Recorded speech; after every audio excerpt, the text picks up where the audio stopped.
My name is Mary Conquest. I'm your host for Safety Labs by Slice, the podcast where we explore the human side of safety to support safety professionals. We move past regulations and reportables to talk about the core skills of safety leadership: empathy, influence, trust, rapport. In other words, the soft skills that help you do the hard stuff.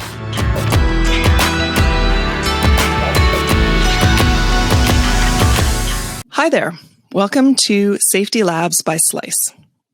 Today's guest asserts that safety is for everyone, or should be for everyone. Now, while that sounds like common sense, he believes that many safety systems have large blind spots that affect some workers disproportionately. In this episode, I'll talk to Dr. I. David Daniels about the historical reasons for these oversights, the opportunities for improvement, and the future of workplace safety. Dr. Daniels is a certified safety director, emergency preparedness specialist, and workplace violence specialist. He holds a Ph.D. in occupational health and safety and has over 30 years' experience in fire safety and local government workplace safety. David is the president and CEO of ID2 Solutions, a consulting firm whose work includes safety program development and management, safety hazard assessment and incident review, and organizational safety training. Dr. Daniels is the host of the Psych Health and Safety USA podcast, whose mission is to increase awareness of the importance of psychological health and safety, grow the community of psych health and safety advocates, and help reduce exposure to psychosocial hazards in workplaces in the United States. David joins us from Atlanta. Welcome. Howdy. How are you? Good, thanks. I'm looking forward to this. As am I. So let's start with what I mentioned in the intro. Safety is for everyone. What do you mean by that? And how has safety maybe not traditionally been for everyone? Well, Mary, first of all, thanks for having me. I really believe that most systems are perfectly designed to produce whatever they're producing at the time. And the data suggests that if you look into at least the American workplace, you'll find that women and people of color get injured at rates much higher than their white male counterparts across all industries. It doesn't matter what industry it is. And often that is because the system itself was not really designed with them in mind. And when I say things like that, sometimes people will come across to say, oh, am I accusing people of being biased or racist or any of that type of thing, or homophobic or sexist? I'm not accusing individuals of anything. What I am suggesting is that these systems were built many, many, many years ago. And in the United States, they were built without certain people in the room or in mind when the system was built. And the example is the Occupational Safety and Health Act, which was passed in 1970 by the 91st Congress. Only 2% of the people who signed that bill were not white. Only 2% of the folks who signed that bill were not men. Therefore, the group as a whole, they lacked the perspective of the challenges, of the issues, and what safety even meant to anyone other than a white male at the time. And while the act has been extremely effective in bringing down the number of fatalities and injuries in the workplace, this is not to suggest that it hasn't worked. I'm just suggesting it hasn't worked as well for everyone because it wasn't designed to. And again, if you look at any system, who was in the room when it was created, they put their input into it. They contributed to it. They did, in many cases, really brilliant work. There's, and it's a longer conversation. We could probably have it another day. The same concept goes for the United States. Past. People like me were considered to be 3/5 of a person, or actually property. So times have changed, thank God, but the system itself had some inherent flaws and some things that it lacked. And our safety systems are really no different. And it's good to be able to have a conversation about it now, not have people run out of the room. But when we're having conversations about safety, we need to remember that the systems of safety, again, particularly in the United States, they were not set up to make it safe for everyone. So we have to do that work now. So it's time to reevaluate in light of... Absolutely. Absolutely. And, that takes courage. It really does. Courage that not everyone has. because again, when you bring these concerns up, then folks, some do the pearl clutching and the, oh, I wasn't around and so on and so forth. And I'm not saying that you were around. I'm not saying it's your fault. I'm saying that the system itself. So W. Edwards Deming, back in the days of total quality management, suggested that if you look at a system and find a problem in the system, that 95% of the problem is the system itself, and only 5% is the people. But unfortunately, from a safety perspective, we tend to blame typically the person who got injured for the injury itself. The person who got killed, oh, they should have been doing something differently. And I would argue that no, they were doing what they were trained, educated, cultured, encouraged to do. It unfortunately cost them their life or cost them a serious injury or maybe even a minor one, but it was the system. And until we focus on the system and stop focusing on people and stop making that individual somehow at fault because they did whatever, then we're not going to get to where we need to go. I think that that's a really important distinction between a system and an individual, right? I am not responsible necessarily for systems that were set up before I was born. However, I might benefit from them and some people might not benefit from them. And, reevaluating the system does not mean accusation. It does not. It does not. Now, but here's the point. The question is, what is it that you want? What is it that you want from the system that you're in? So the issue comes up, at least my observation is, when you're in a system and it's brought to your attention that it isn't working for everyone and you do nothing about it, then, I heard once, if you condone it, now you do own it because you're now aware that it's not working. You're now aware. And again, there's a difference. I consider myself to be allies of a lot of groups and particularly women. So I was raised by a single mom. Matter of fact, I've never met my dad. So my influences come predominantly from her and my grandmother, my aunt, because that's who was around. I have sisters, I have a wife, I have daughters, and I consider myself not only an ally of women, but an accomplice. And they're different. The allies are the ones who stand off to the side and say, oh, yeah, I'm with you. I feel for you. I have empathy for you. But the accomplices are the ones who will get in the situation with you and put themselves, in the middle of what's going on. And I find that we have a lot of folks who will stand back and, oh, yeah, that's really terrible. That system doesn't work. But when it comes down to actually taking steps to change it, that's where we end up with the issue. Because a lot of our value sometimes as people is wrapped up in the systems that we're in, the titles that we have, the things that we believe were accomplished. And somehow to suggest that we should do it differently may take away from your perception of yourself. And again, I can only speak for myself. And I'm not trying to take anything away from anyone who's done anything yesterday, but I'm also a futurist. And I believe that we should put more energy into what we do next than we do into what we did yesterday. So safety systems are by definition set up to help people, right? They're set up to keep them safe. They are. If you have that limited perspective, or rather, if you don't have a lot of different voices in the room, can you help? Like, is it possible to help from that kind of monolithic view? I honestly believe that it's really not about, and follow this logic here. It's really not about helping other people. It's really about helping me. And I think, unfortunately, people aren't selfish enough to create a system for everybody. Here's what I mean by that. So when I go into an environment, a workplace, an organization, or whatever, the only person I can really be accountable for is myself. I have to watch out for my own safety. I have to watch out for my own well-being. I have to have my own fitness regimen and how I eat and all. That is a very personal thing. And ultimately, again, we focus on safety, but ultimately it's about feeling safe. Safe is an adjective. It's not a noun or a verb. It's a adjective. It's a describer of nouns. And my focus is on feeling safe because we can do all kinds of things. If I don't feel safe, it's really not any different to me anyway. But what I'd argue is it is important for me to ensure that the people who are around me are also safe, because if not, when I need them, they can't be there for me. So the person that I don't. So we're having a class on first aid. It's in English, but 3/4 of the people in the room don't speak or understand English. Then what happens when I get injured? Who's going to help me?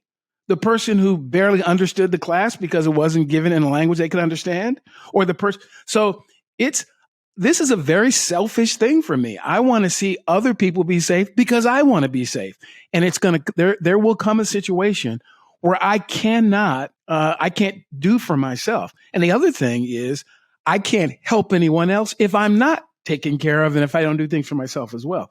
So it's this kind of two-way street. And I sometimes turn that on its head because a lot of people, honestly, who say they're helping, they're really not helping. Their concern is about money. Their concern is about their position. Their concern is about how it will look to someone else because they really don't care that much about the other person. They barely speak to the other person. They don't know anything about them, about their family. And frankly, look, there are some circumstances where that's not necessary. There are some transactional relationships out there. I certainly understand those. But the challenge for me is these folks who talk about, oh, we're family and we care. We have a culture of caring and we're concerned about our employees and we love each other and we're just a big and no, you're not. I mean, you're not. So I would rather people be honest about it and say, look, this is a transactional thing. I use mixed martial arts as an example. I've never done it, but people who go into that ring, they know they're going to get punched in the face and kicked, and they're not surprised when they get punched. What we do there's no shock. That's what it's about. I knew when I was in the fire service that if I went in a building on fire, it'd be hot. So it's not a surprise. But what we get in a lot of organizations is you're told at the orientation, oh, we're a family and we care about each other. We're going to take care of you and we're concerned and we don't want you to get hurt until you actually go out and start doing the work and you find out, well, where's my PPE? Where's my training? Where's the supervision that's going to help me learn this? Oh, and then as soon as something happens, it's my fault. It's my fault. I'm going to get investigated and drugged in to talk to the HR people and the safety guy, and they're going to have the light flashing over my head. And it's terrible. But again, so it's not accurate. So why don't we just tell people that, look, you might get killed here. This is really, really dangerous work, and we don't do that safety stuff. And then the people who get into that, at least they can make an informed decision about their demise. I too would like to make an informed decision about my demise. Yeah. I was going to say, I think some of it goes back to when you're talking about safe being an adjective and feeling safe. That links up with the idea of different perspectives. So as a woman, I can very quickly think of the example, my husband, who's a large man, walking down the street alone at night is going to have a different sense of safety than I would. And that I think everyone kind of understands that. And so it's a good example, but that can be expanded. So, for example, maybe the people in the first aid class don't understand English as well, but maybe there's, if they don't feel safe speaking up about that. Absolutely. Then, or someone maybe with low literacy, have you read the policy? Yes, but they don't want to admit that they didn't fully understand it because there's a stigma. Or because they're dyslexic, or because they dropped out of school in the third grade, or there's tons of You pick it.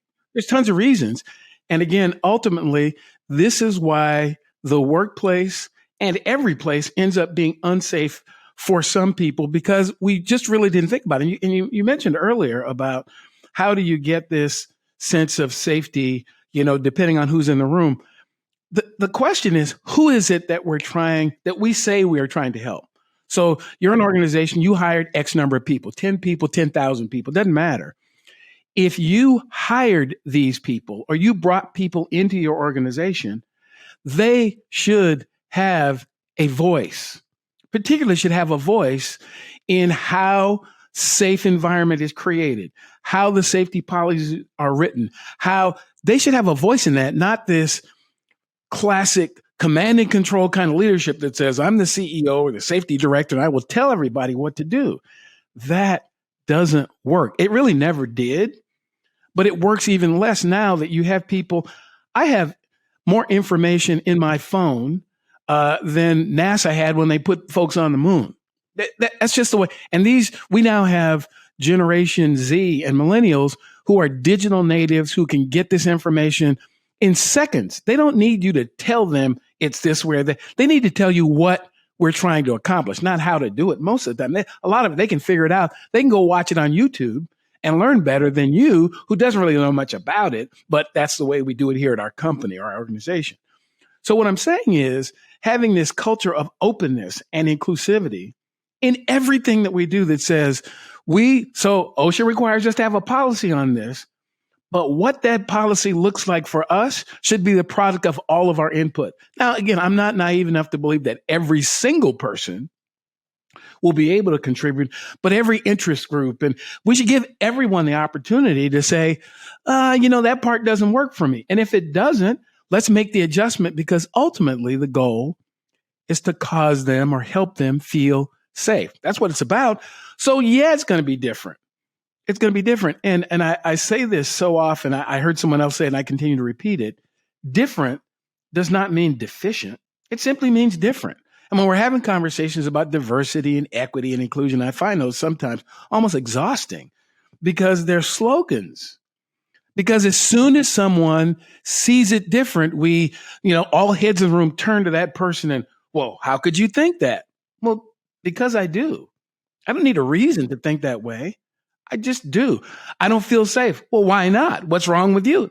There's nothing wrong with me.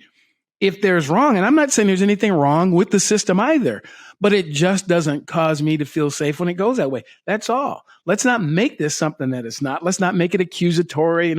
That's not the point. The question is, does the person exposed to that environment feel safe or not? And if they don't, what is it going to take to get them there? Because again, as soon as we bring them in to the family, to the organization, we have a responsibility. If we didn't want that responsibility, we shouldn't have hired them in the first place. So you've spoken out about how, for this very reason, uniform systems, like traditionally safety systems, have been fairly uniform across, when I say traditionally, this has changed in the last several decades, but there are differences across industries and that sort of thing. But some of the same ideas are there. A lot of these systems, again, are limited by the people that created them. That's all.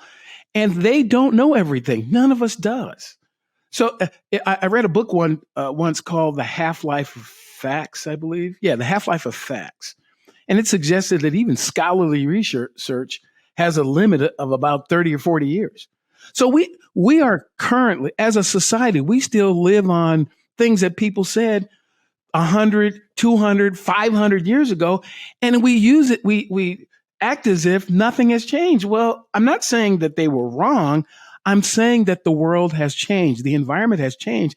And perhaps we should consider that there might be another alternative. There might be another way of doing that. But again, organizations particularly, and sometimes people, we get romantically attached to the way we've done it. As I said, I spent a number of years in the fire rescue service. And when I first started, I heard there might be some folks out there who do it this way. They said the fire service was 100 years of tradition unimpeded by progress, because of this thought that things had to be the same. And I was never with that, which is one of the reasons why I kind of get under people's skin when I talk about the fire rescue service. But I'm into what works and what works today. There are some things that worked 500 years ago and they still work today. And there's some things that just don't work anymore. They don't work for the context and for the environment that we're in. So I believe as human beings, it is better for us to continue to evolve and adapt. And let's not take our eye off the ball. The goal is to have this be safe for people. That's the goal. So whatever it takes to get there, that's legal, moral, and ethical, of course, we should be doing that. That means if we have to change our safety program every week, it's worth the effort, because the week that we don't change it and that we injure or kill someone, we will have wished that we had have changed it. So it's this constant, and I know it's easy. Safety, being safe and feeling safe is a very complex conversation. As a matter of fact, most human interactions are extremely complex. And what we do as humans, though, is we try to simplify it by, what about this? Because it helps us process all this information that's trying to get into our brain. I get that, I understand it. But when we're talking about the lives and physical conditions of other human beings, I think we should take the time and whatever it takes. I don't know how many people I have worked with that have gotten killed at work. I've actually lost count. I used to say often that there were 19 people that I worked with that got killed at work or died from something that they got at work. And I recently went back and started to look at those numbers again, and it's probably twice that amount because of the folks who have now committed suicide after being out of the industry for so long.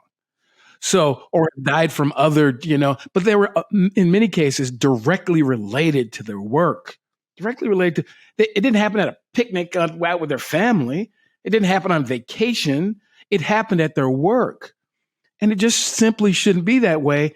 But, and then again, in many situations, it was taught in a particular way. They were shown a particular thing and they did that and they got killed doing it.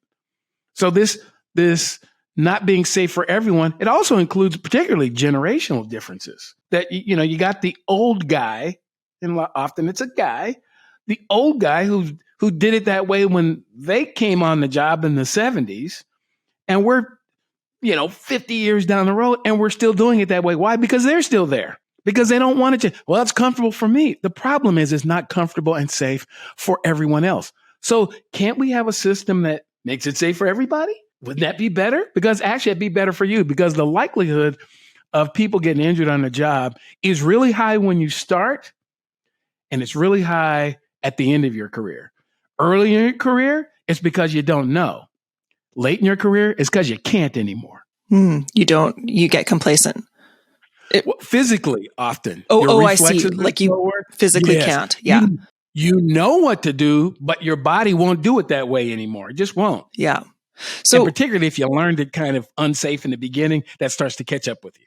Yeah. I mean, if you've been on the job for 40 years, it's unlikely that you were being taught the ergonomic way to lift or for example. And you've been lucky for 39 of those years, but you have enough birthdays and your back is going to tell you, yeah, that's not going to work. Uniform systems don't work. So what are the implications of that for teaching safety professionals, right? Whether it's a certification program or whatever kind of formal education, in some sense, they go on precedent, right? But if we're to be re-examining, how can that be brought into the educational sphere? So first of all, I'll suggest to you that it's not as easy as saying that uniform systems don't work. It's really uniform systems have gaps. They have gaps. So parts of them work and parts of them work for certain people. But I'm a systems type thinker. I also believe in the 7 habits of highly effective people, and the most, first things first, begin with the end in mind. So we should be doing that constant analysis of what is it that we're trying to do all the time, every day. What is it that we're trying to do today, and what resources do we have at our disposal to get that thing done? So again, some systems as uniformity, actually, they make sense. I mean, there's some things that, again, they worked 300 years ago, they still work. So there's heat, fuel, oxygen, chemical reaction. You take away any of those things, a fire goes out.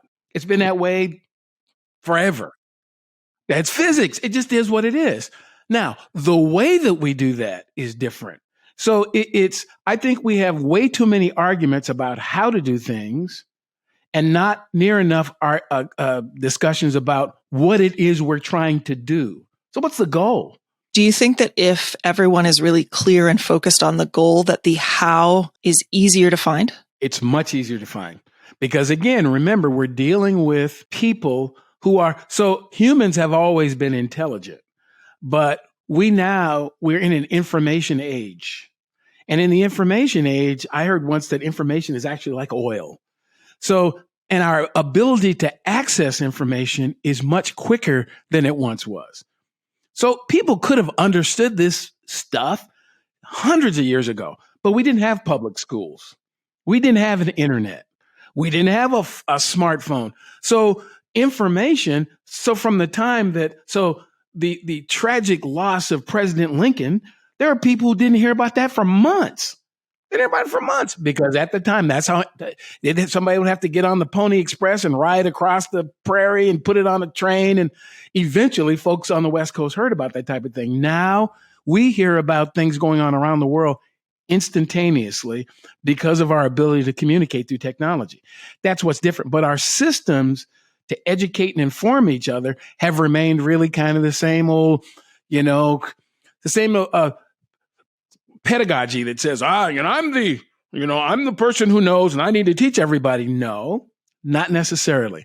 Perhaps you need to be the coach and the facilitator that kind of points people in the direction based on your expertise or background in that environment. But don't let your experience, trust me, don't get it twisted, as we would say. That doesn't mean that you're smarter than that person. It just means you've been exposed to something that they may not have been exposed to, because there are a number of different types of intelligences out there. It's a whole nother conversation. But it's this feeling of I'm superior to that person. It's these hierarchical type things that we do in organizations that they just really get in the way of really getting things done. Ultimately, what is it going to take so this person will feel safe? What will that take? What does that take? That's what we should be doing. And the person probably has a pretty good idea if you just ask them. All you have to do is ask. If you want to help me, ask me. Don't just assume that you know. And so, again, not to get off on another tangent here, but particularly being a person of African descent who lives in the United States, I have seen over the course of my lifetime these quote unquote programs created by people who are not of African descent. Oh yeah, we're going to come up with this program. We're going to help those people. But you never ask me. You never ask me. I could have told you what would have helped me. That doesn't help me. Actually, that makes it worse. That makes it worse. And again, I see this in all kinds of organizations. I also see it in the safety profession, where we say, we're going to go out and help these employees be safe. Well, you didn't ask them what safe for them was. And frankly, you haven't been out on the line in I don't know how many years. You don't go out and talk to those people because you make so much more money than them and you're hanging out at the golf club or wherever, and hanging with the high society folks. You don't want to talk to them anyway. So how do you know what's safe for them? How do you know? Ask people. Ask them. And if you ask enough, because initially when you ask, they're not going to tell you because they don't trust you. Well, why is he over here? So I make it a practice now when I go to, particularly to service sector organizations who provide services for me, particularly restaurants. I actually have a son who's a chef, and he's a sushi chef actually, and he worked in a lot of restaurants and whatnot until he decided that he was being treated so horribly he didn't want to go back. So he started his own business, and he'll pick up a job here and there for the benefits every now and then, but he operates off of his own business. So I ask people, what is it like working here? And often, so I've done it with flight attendants and people at the bank and all kinds. What is it like working here? Particularly public sector employees. Because guess what? There's a reason why your service is awful. It's because they're being treated awful.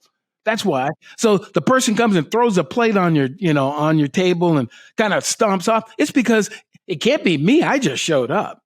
It's because a supervisor or cook or somebody was yelling at them and mistreating them back in the back room. And that sticks with people, or something's going on at home and they brought that to work with them. So I asked this. I actually have a survey that I've created, and the survey is rather long, so people don't sometimes like to take it. It's called a Psychosocial Hazard Inventory, used in my research, to see how many of the 88 psychosocial hazards that are listed in the international standard have they actually been exposed to. And most people have been exposed to a lot of them. And they've calcified because they've just been beat down and mistreated for so long, or been in an unsafe environment for so long, it's become normal. I still need the job. I still have a family. I have bills to pay. So I have to put up with it. But it shouldn't be that way. It shouldn't be that. And again, it shouldn't be that way that certain people, the folks in the C-suite, never get hurt. Really, seriously, when's the last CEO you saw get hurt? They don't get, because their environment is pristine and clean, But the folks out on the shop floor that are inhaling all kinds of dust and chemicals and all kinds of things have slip, trip, fall hazards, have fire hazards. But because you don't ever go out and visit them, that's why I really enjoy that program, Undercover Boss. People get an opportunity to go out and see what's really going. And again, I don't say all this because I'm saying you're a bad person. I'm not saying that people are bad. They take it so personal. Come on, belly up. It's not that you're a bad person, but the system that you're in, if you don't continue to check that system, the system will start to get a little wobbly and it'll start getting a little old. And you got to be constantly checking the system. And therefore, that causes you to help put the right people in the right places to do the right things to keep people safe. So I'd like to go back a little bit to psychosocial hazards. First of all, you work as a consultant. Do you think that because you have that outsider perspective, that when you ask people what's it like to work here, do you think they're able to be more honest with you? Is that a helpful perspective? Sometimes. I think a lot of it has to do with how well they connect with me personally, to be quite honest. Right. I suppose they could be suspicious, right, of an outsider just as easily. So on Father's Day, my wife took me out to this really nice restaurant. It took us about 2 hours to get a seat. There were that many people there. And we finally sat down. I know why it took so long, because the food was spectacular. But the woman, I asked her, I says, what is it like working here? She says, do you know the owner? I said, no. She had to feel safe to answer that. Right. Yeah. Right. Oh, yeah. Then she kind of opened up to say, oh, yeah. Well, it's actually pretty nice, but, the owner, he's a little, but the pay's good. And, my coworkers are good. So there's a caveat there based on how comfortable she felt speaking to me. And so being an outsider, it often does help because I don't have an axe to grind. I tell people when I work with them, I can help you put a bandaid on your problem or solve it, but it's up to you which one you want to do. But I just like people to be honest about that. I've been to organizations before. I recall one that, brought me in. They'd had a issue with one of the employees had reported being sexually harassed. And so then they reach out for consultants to come and teach a class that's putting a Band-Aid on the problem. That's important, but that didn't solve anything. I'm happy to do it. I'm happy to take your check to come in and do the class and, teach the people and all that type of thing. That's not really going to solve the problem, though. It isn't, because the problem isn't because they didn't have a class. The problem is the culture of the organization that allows people to be, bullied, harassed, mistreated. So it's a cultural thing. Now, solving it is difficult. It didn't become that way overnight. So why is it you think you can hire someone? Let's hire that Dr. Daniels. He can come and wave the magic wand and fix stuff in 3 months. It took you 20 years to get as bad as you got. So you might need me for a long-term engagement to kind of help you through the process. Now, the reality is culture change, generally, at least my experience and observations, it's a, 2 to 3 year process generally, if you're interested. If you're not interested, it never really changes. It's a facade, nothing. If you're really, really, really aggressive and can really get people engaged and everybody gets involved, you might be able to do it in about a year. But you can't do it in a week. It's not happening. You're not going to do it in a 3 hour, let's kumbaya, let's have some, fruit bowls and yogurt, and it's all going to be good. That's not going to happen. I'm telling you. It's just not. So, I try to help people be realistic. That's all. And again, when I hear myself saying it, there's that voice from back in the day that says that sounds flippant. That's not my intent. It's reality, though, because these are the things that people say, but they don't say it to you because they don't feel safe saying it to you. Talking about feeling safe and psychosocial hazards, can you explain to me, who is actually a safety outsider, what is a psychosocial hazard? You said 88. There are 88 different ones. Now, I don't expect you to list them, but I can't. Are there large buckets of them, sort of categories? There are. They actually exist in 3 major buckets. But first of all, the definition of a psychosocial hazard is a psychosocial factor that is experienced or perceived as harmful to the person being exposed, and it in turn affects their behavior. So something that I experience, some factor in the workplace, in my home, at school, wherever, a psychosocial factor, psycho, how I think, social, how I act. So some factor that I perceive or I experience as harmful or potentially harmful. And in turn, that perception or experience on my part causes me to act in a certain way. If people push back on that and say, well, psychosocial, that's in your head. You're right.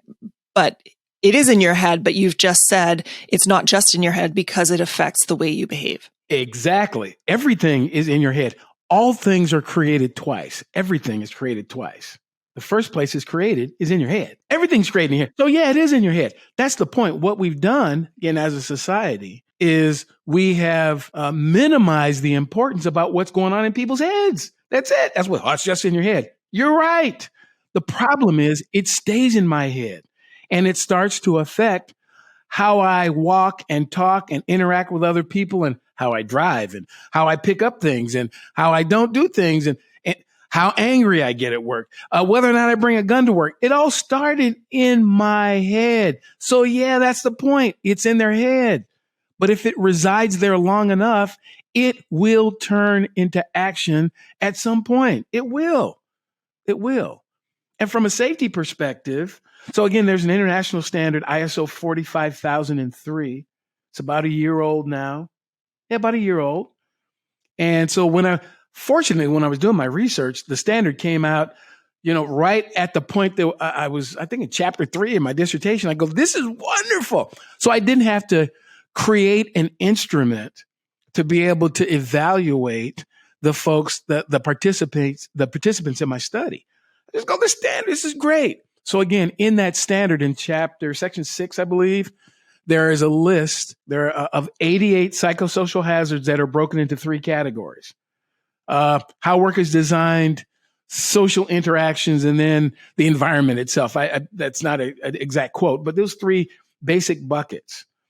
And, the hazards, these are things that if I mention some of them, most people would recognize them. Role ambiguity. Oh, yes.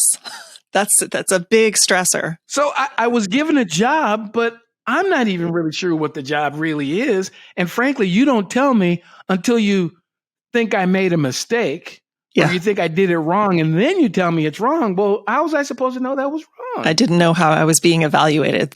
Exactly right. Exactly right. Now, so my graduate degree is in HR. Okay. So I tend to look at these from that kind of HR kind of perspective that says, how is it fair to that person to be evaluating them on some sort of metric that they don't even know? And frankly, you don't either. You don't either. Because who trained you? That's right, nobody. We have a thing that says we have to do evaluations, and the evaluation is going to get you a 2%, 5% raise, whatever it is. And that's why a lot of people do it. It's not really a measurement of performance. It's a justification to give people a pay raise or not. That's where it is in a lot of organizations, because it's not really connected to much of anything that you do. Because strategically, nobody sat down and thought about, so why do we do it? Well, we always do it. Well, now we've got new people. Well, we do it the same way. You see what I mean? So that's why I go all the way back to psychosocial hazard mitigation is difficult. It is not easy. It cannot be fixed by some uniform. Again, the standard helps us, but it doesn't solve it on. Training helps, but it can't solve it all on its own. Leadership has to be involved. The workers have to be involved. The HR people have to be involved. The safety people have to be involved. Everybody has to be involved. And because I look at this from a occupational health and safety perspective, I think everything's about safety. But if you talk to a finance person, that's what they would say. It's all about money.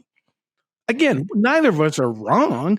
It's just our perspective. My perspective is around the safety of human beings. To be quite honest, I don't care about your infrastructure, your stuff. I don't care. I really don't.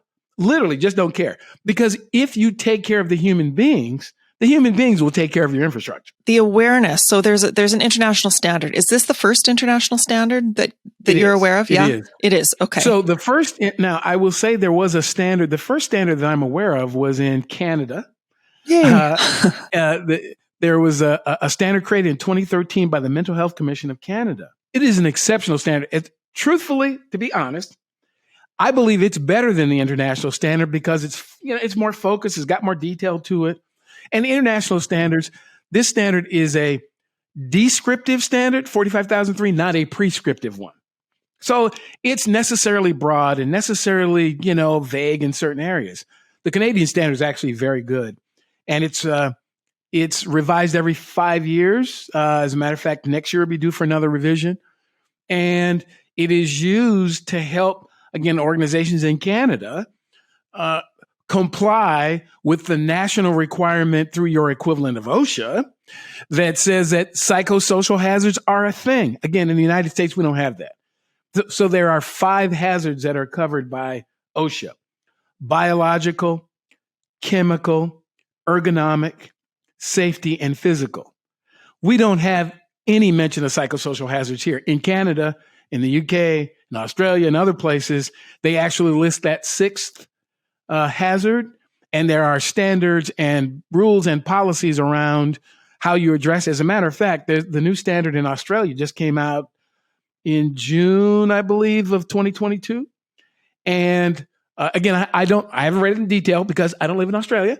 But when you have a standard, there are 3 reasons that I believe that people do things safely. One reason is because they believe it's the right thing to do. It's the right thing to do. They care. It's the right thing to do. Sometimes they don't even know how to do it, but they think it's the right thing to do.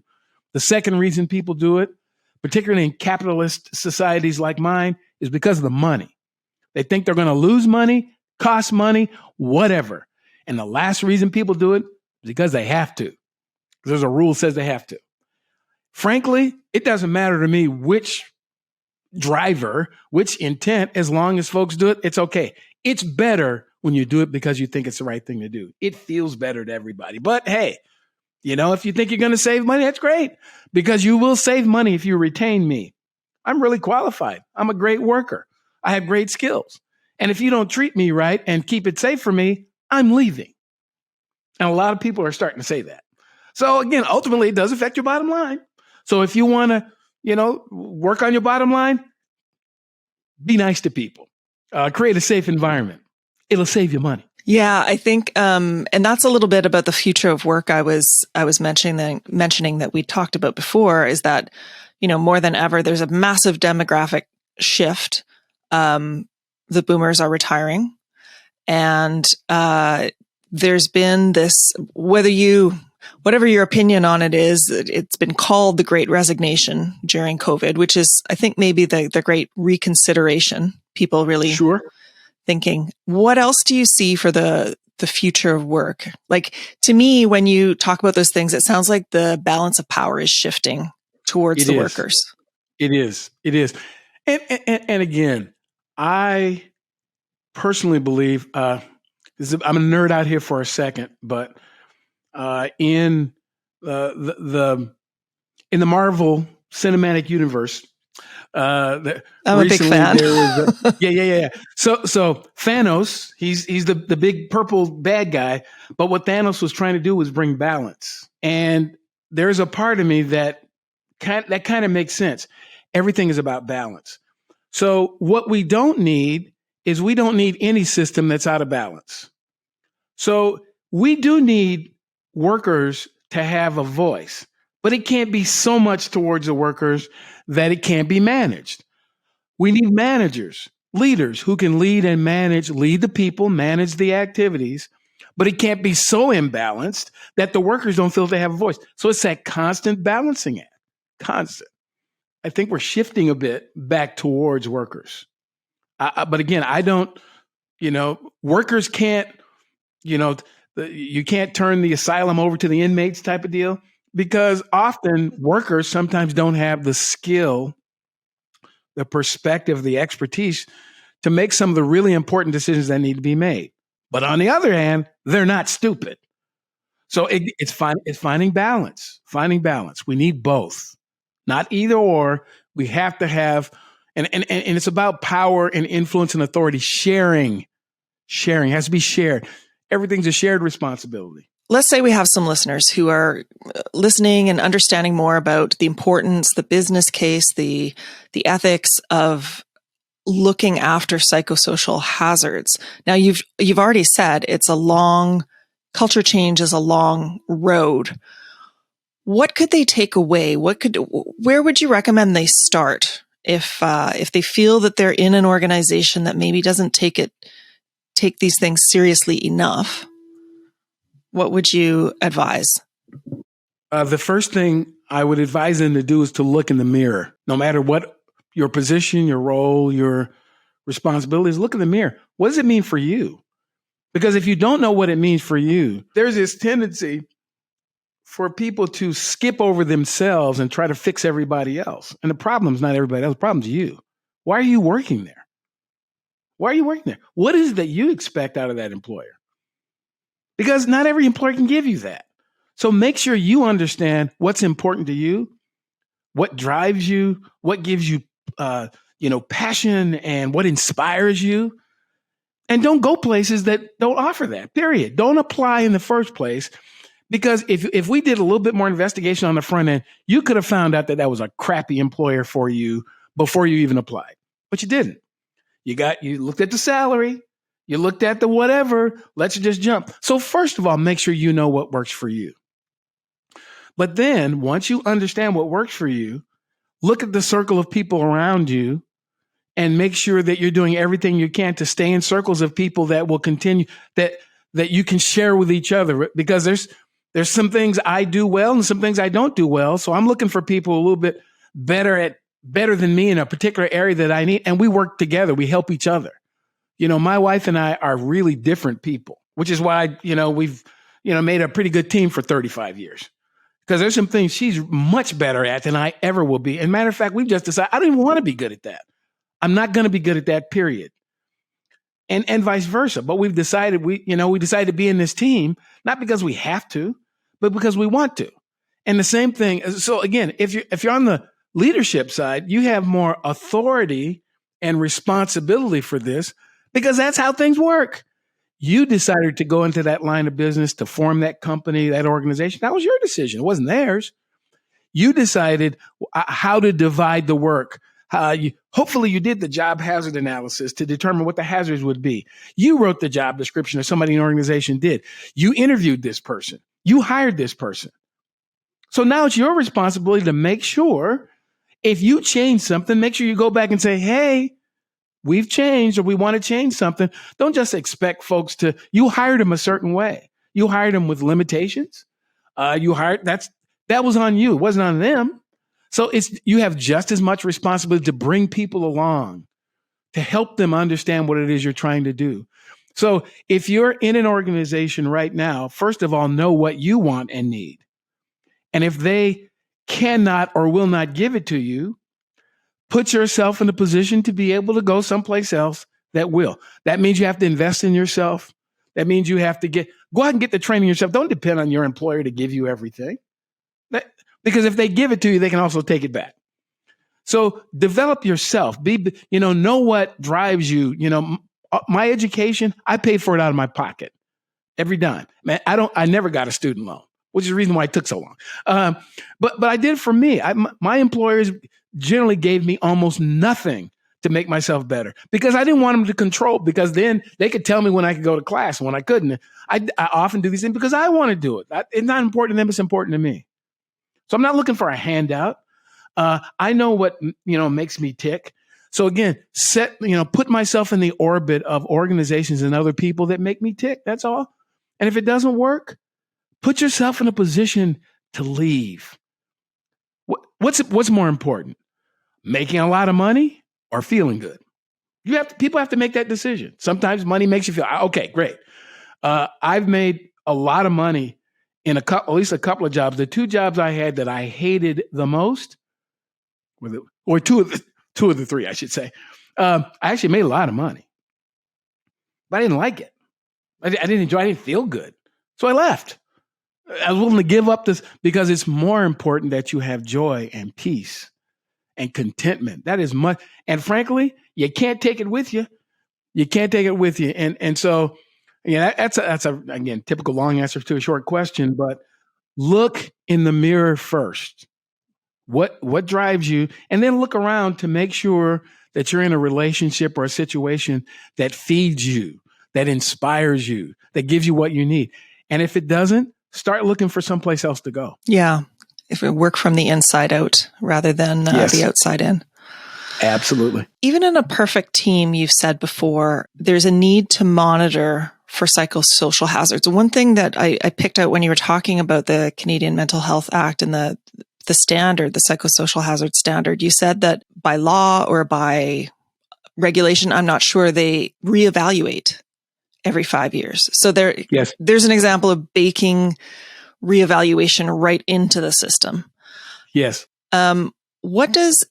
Let's say that we've got a team where things are going really well. Psychosocial hazards have been accounted for. Everyone feels safe.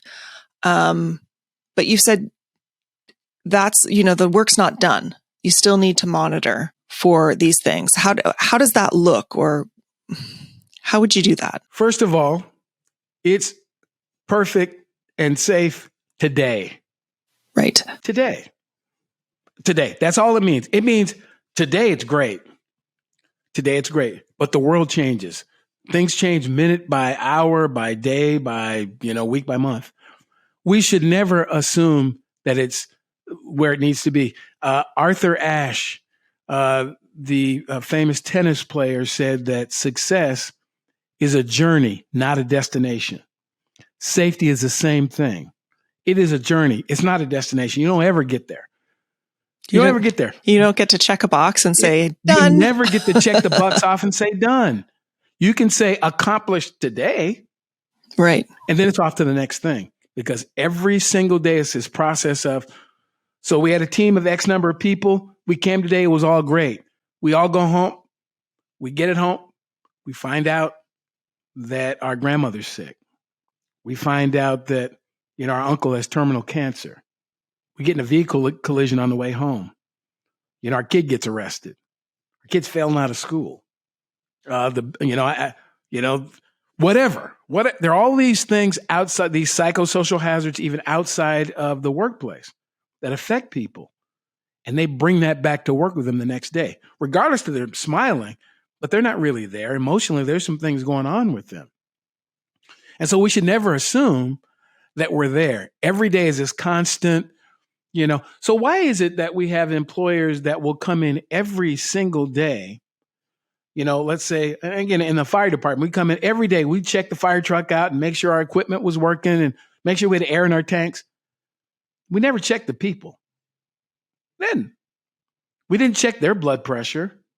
We didn't ask them how they were doing. So let's say you have a trucking. We're going to check the trucks and the air brake. Did we check the drivers?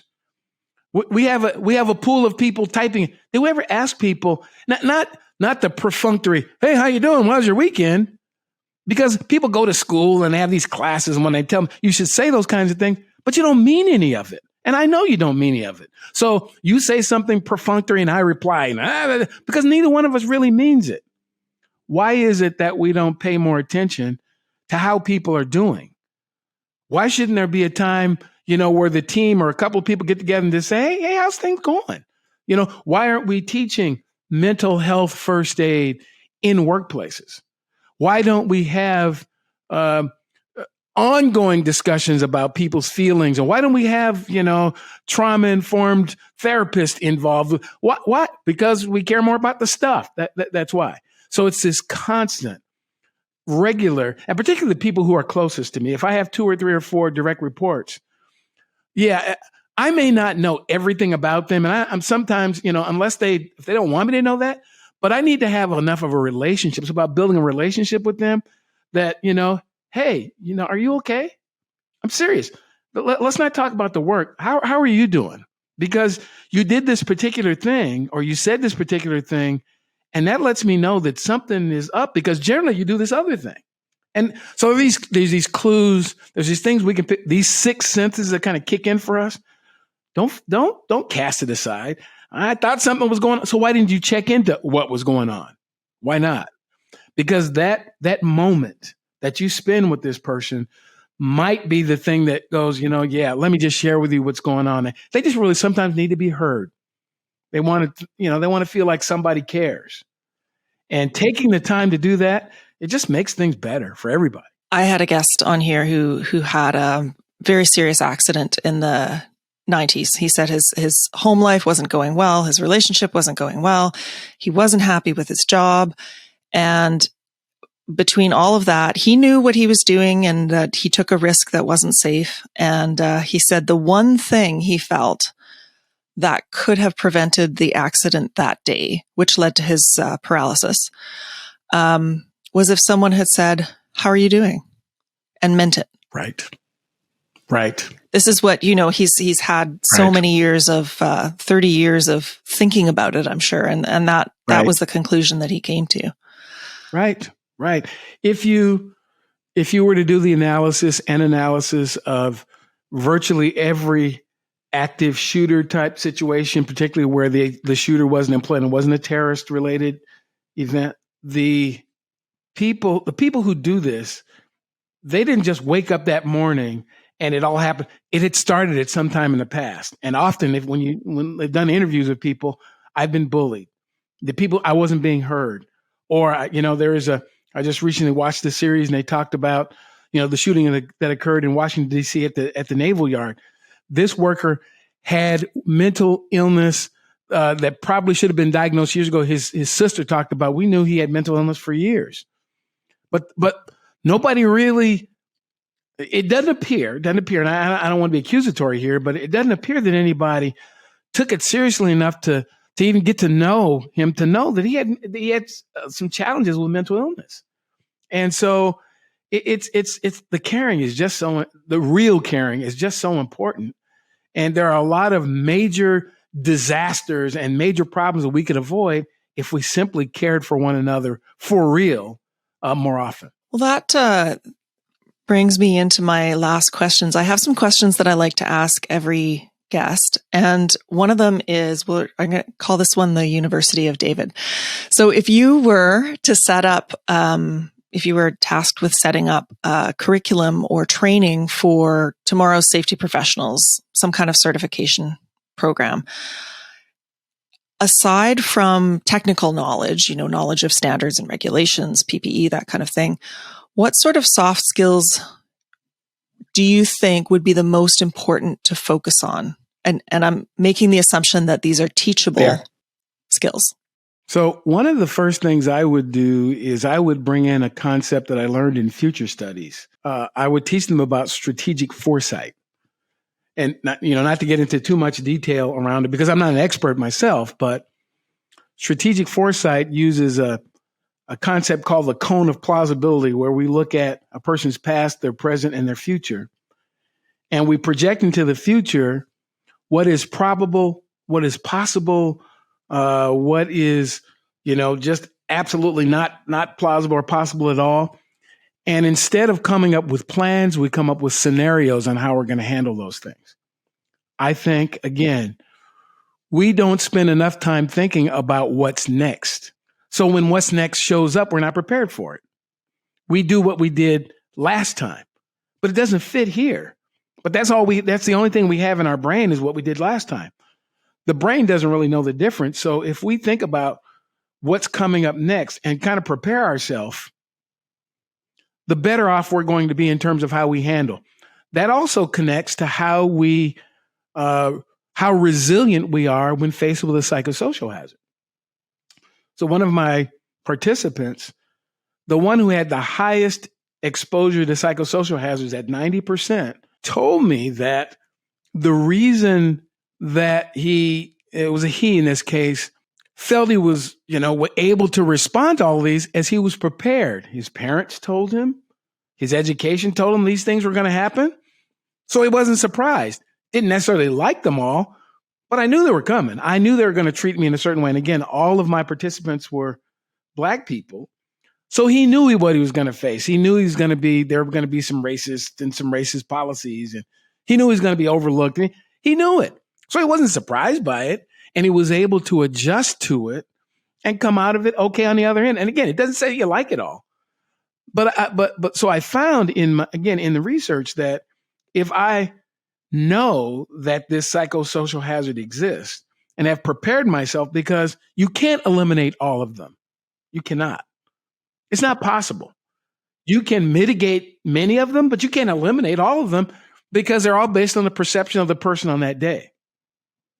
But if I'm prepared, I know that when this person is stressed, here's how they tend to react. I know that already. I'm prepared. I won't have the conversation right now because they're not in the headspace to have it, but I can have it tomorrow because it's still a good person. But I know that they've got a deadline. There's things going on. I recognize this. I'm not surprised by it. Again, I don't like that they raise their voice a little bit, but I know we can go back and have that conversation and go, no, okay, now you raise your voice a bit. Oh. And often when you bring it to this person's attention, they're going to have to be trained out of that behavior because that's what they've done. So, again, long answer to short question, but I those are two things I would really talk about. I would talk about strategic foresight, looking into the future and being prepared for psychosocial hazards before you get exposed to them, not after. Yeah, I don't think anyone else has talked about resilience, really, and looking towards the future in that way. So that's interesting. Now, that was the future. If you could travel back in time to speak with yourself at the beginning of your safety career, and you could only give yourself one piece of advice, what do you think it would be? I actually have, and it's this, I want to take this forward for a second. I actually have a relationship with my future self 10 years from now. We have this ongoing dialogue between me and my future self. There are multiple variants of me out there. But the one 10 years from now, that's the one we seem to have this, we just have a good link. So most, not all, but a lot of what I do right now is in consultation with myself 10 years from now. So if I was able to go back, what I would do is, first of all, I would say to my past self or myself at the time is believe in you. It took me a while to figure that out. Believe in you. It doesn't matter what they say. It doesn't matter, it doesn't matter the folks who came in the second grade and told me that I would be in speech therapy for the remainder of my life. It didn't matter what they said. The folks who said that because, I was raised in a single parent household that I was, my family was dysfunctional, who said that, because we were on public assistance, I'd never amount to anything, that, believe in you. That's what I'd say. Yeah. People say incredibly cruel things. I've known more than one person who's been told they would never amount to anything. They say what they believe with the information they have at the time. It's just not accurate for me. Yeah. You may believe that. But so it's not the stories that other people tell about you that matter. It's the ones you believe about yourself. Right. So there are people out there who believe that. They're welcome to believe that. I just don't. Okay. So for our listeners who've been listening in, and we covered a pretty wide range, but if they're interested in learning more about anything that we've discussed, are there any particular resources like groups or websites or books that you would recommend? Well, obviously, your podcast, perhaps. I would have people tune in to Psych Health and Safety USA, the Psych Health and Safety USA podcast. And the website is psychealthandsafetyusa.com, and you can find all of the episodes. We're still fairly new, still having this kind of new conversation here in the States, but I think you'll enjoy it. I have a website, id2-solutions.com, and folks are always welcome to reach out to me. I'm not suggesting that I am the purveyor of all answers, but if you like some of the things that I said, a lot of them come out of my head and out of my research and my experience. So I wouldn't necessarily have you go someplace else. I'd have you come call me and let's send me an email, David at id2-solutions.com, and let's chat about whatever it is. Now, again, there are tons and tons and tons and tons of resources out there. It depends on where you're trying to go and what you're trying to do. It just really depends. So everything is conditional for me. Everything.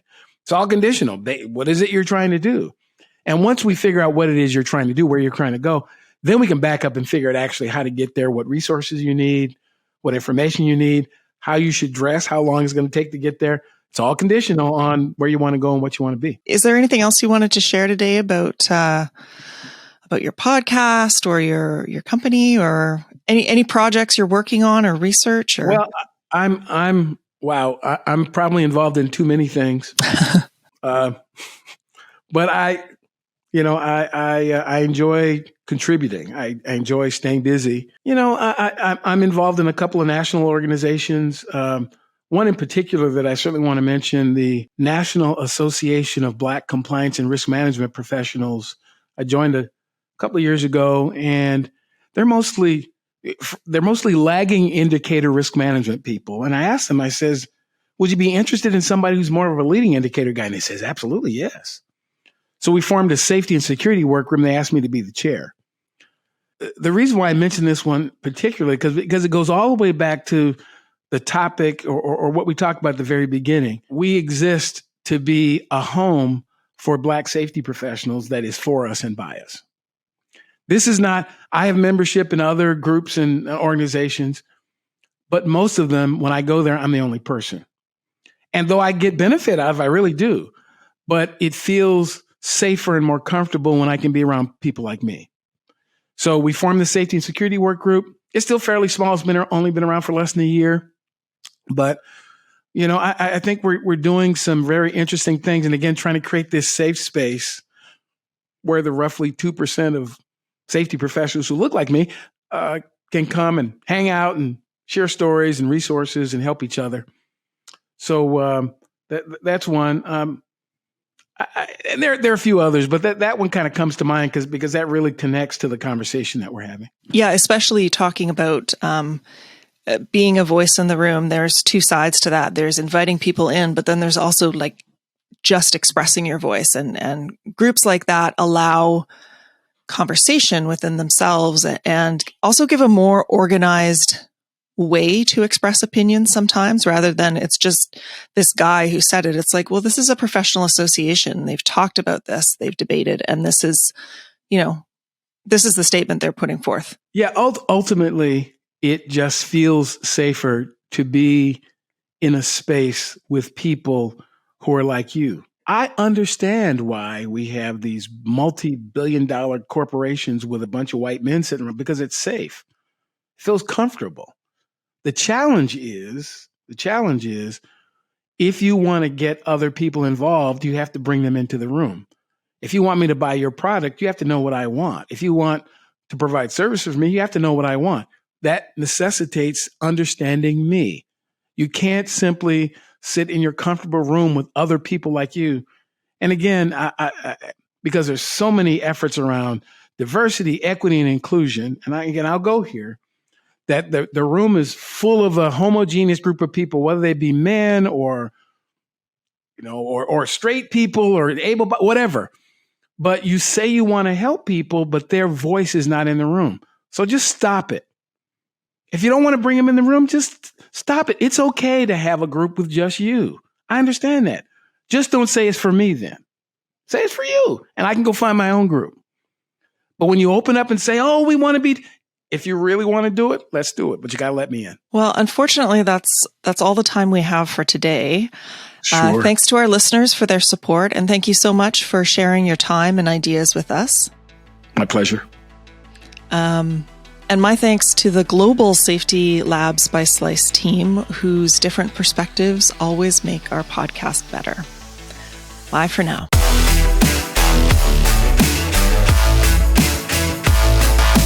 Safety Labs is created by Slice, the only safety knife on the market with a finger-friendly blade. Find us at sliceproducts.com. Until next time, stay safe.